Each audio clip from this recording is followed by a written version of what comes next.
What's up, friendly people out there? Joel here. Got my orange sacral chakra glasses on my colp, and I'm just heeding some advice offered to me from my wife and my older sister, and I've got my microphones a little closer and I've got my lights turned up. So I'm getting my hoodie on and I got my shades on. So I'm in my comfort zone right here, So people, I'm just thinking a lot about how everybody is going through things.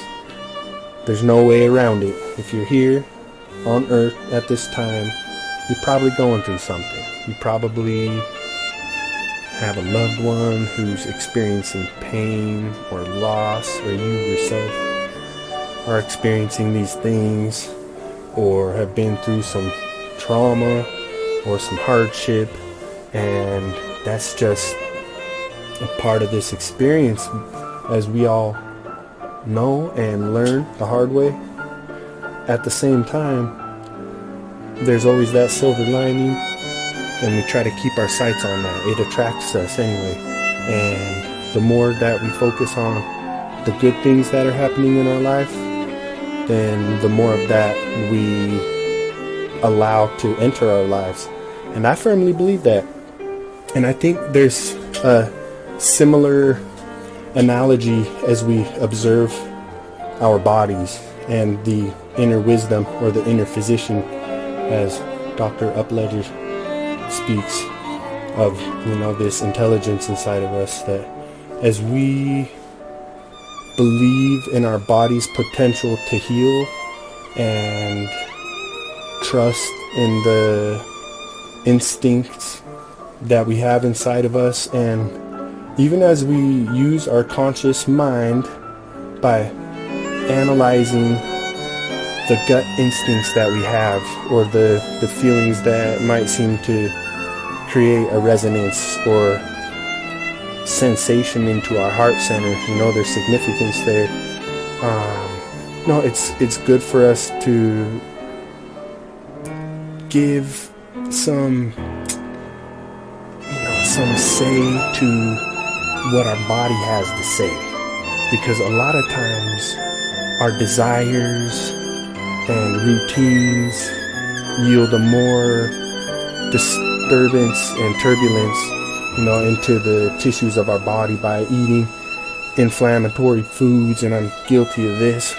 I think we all kind of go through phases. Some people do really good sticking to a very healthy routine, but if you're like me, then you might have bouts of time where you do good, and then for a period of time you might feel like you're just hurting yourself, and you're aware of it and you feel it, and you can make the change, but it's difficult to, because life is hard, and when we're stressed out, we feel like we need some comfort by how we put ourselves into the environment, and in that we like to eat things that are comforting. We like to lounge around a little bit more. We might not be as productive, and so we got to make sure that we listen to our bodies when we're feeling that pain, but at the same time, as we use our higher brain, we are tapping into a greater potential to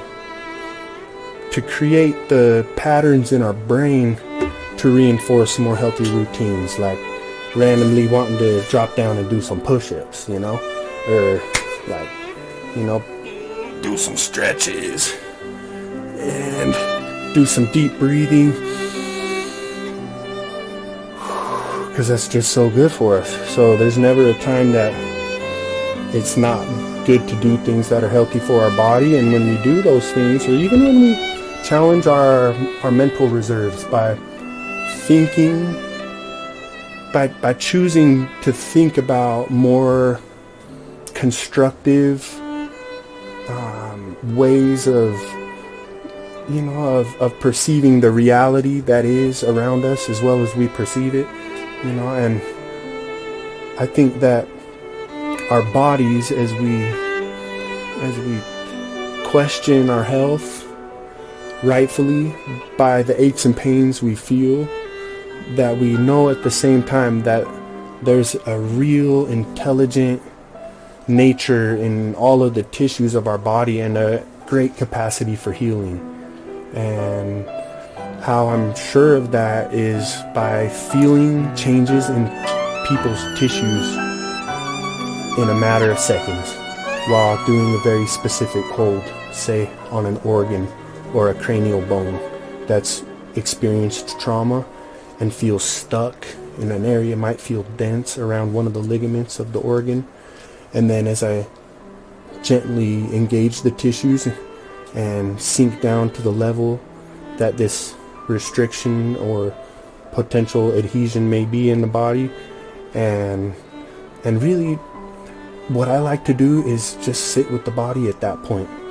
Often my first intention isn't to mobilize the tissue necessarily, because I'm kind of curious if that tissue might show me something more, if I'm able to sit with the perceived restriction in the tissue. And so oftentimes I use the liver as an example, because it's a really incredible organ and it has a lot of attachments to other vital organs in the body, and a strong attachment to our diaphragm through what we call the coronary ligament of the liver, the right, the falciform, and the left triangular ligaments. And so the liver at this upper end can become dense if there's been any number of different kinds of trauma to the body, and even the pressure changes in the body can have an influence on where the liver might want to sit, because there's a negative pressure in our chest that has a tendency to pull these upper abdominal organs upward, and then that positive pressure in the abdomen that's also going to push on the underside of the liver at times. But the liver can also become stuck in a number of different, really many possible positions in the body. And the stomach might often be more visibly out of a normal position if we were to observe, different tendencies for how the liver might be pulled from pressure changes or from restrictions in tissues.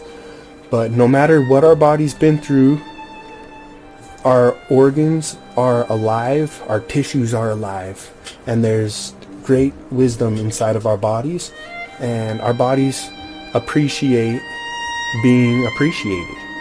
Like the universe, when we see synchronicities and good things happen, and we stop to appreciate that experience and the wisdom that's coming through it, then I believe we open up doors for more blessings to flow through. So let's keep on putting those good, open, caring, loving vibes out into the universe and to each other, and we'll witness more miracles and healing and abundance and goodness in our own lives. So that's a happy message for you guys this evening. I'm hoping to get some bodies in on the treatment table here. We'll get that done soon. So I can demonstrate some different ways to connect with tissues and do assessment and treatment.